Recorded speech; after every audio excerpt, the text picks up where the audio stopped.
कहानी की शुरुआत होती है एक बेहद चौंकाने वाले घटनाक्रम से। अब तक सभी लोगों को यही लग रहा था कि आर्य और झंडे किसी जरूरी काम से मुंबई गए हुए हैं। घरवालों को भी यही बताया गया था कि दोनों एक बड़े सेमिनार में शामिल होने के लिए बाहर गए हैं। लेकिन असलियत कुछ और ही है। यह पूरा सेमिनार और मुंबई जाने की कहानी सिर्फ एक झूठ है। एक ऐसा झूठ जो बहुत बड़ी साजिश को छिपाने के लिए रचा गया है। दरअसल झंडे के मन में चरण को लेकर कुछ ऐसा चल रहा है जिसे वह किसी भी कीमत पर पूरा करना चाहता है। वह चरण को अपने रास्ते से हटाने की ठान चुका है और इसी वजह से उसने इतनी बड़ी योजना बनाई है। उसे पता था कि अगर वह घर पर रहेगा तो किसी न किसी को उस पर शक हो सकता है।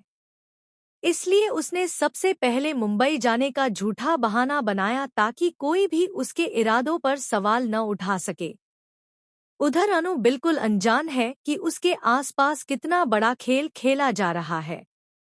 वह चरण को लेकर बाहर घूमने निकलती है। चरण बहुत खुश होता है और अनु उसे आइसक्रीम खिलाने ले जाती है। दोनों के बीच बेहद प्यारे पल चल रहे होते हैं।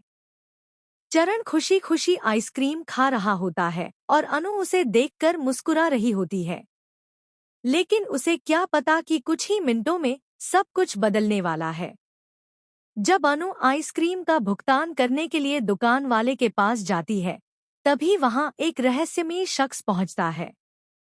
उसके चेहरे पर मास्क होता है, सिर पर हुडी होती है और उसकी पहचान पूरी तरह छिपी हुई होती है। कोई भी उसे देखकर पहचान नहीं सकता।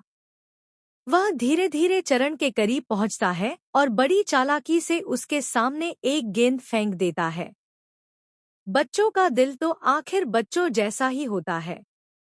चरण भी उस गेंद को देखकर खुद को रोक नहीं पाता। वह खुशी खुशी गेंद पकड़ने के लिए आगे बढ़ जाता है। यही वह पल होता है जिसका इंतजार उस नकाबपोश व्यक्ति को था। जैसे ही चरण उसके पास पहुंचता है, वह तुरंत एक रुमाल उसके चेहरे पर रख देता है। कुछ ही सेकंड में चरण बेहोश होने लगता है और वह व्यक्ति उसे उठाकर वहां से ले जाने की कोशिश करता है। पूरा मामला इतनी तेजी से होता है कि किसी को कुछ समझ ही नहीं आता।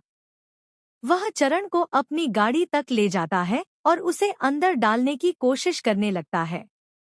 लेकिन तभी कहानी में आता है सबसे बड़ा मोड़। अनु पैसे देकर वापस लौट रही होती है। अचानक उसकी नज़र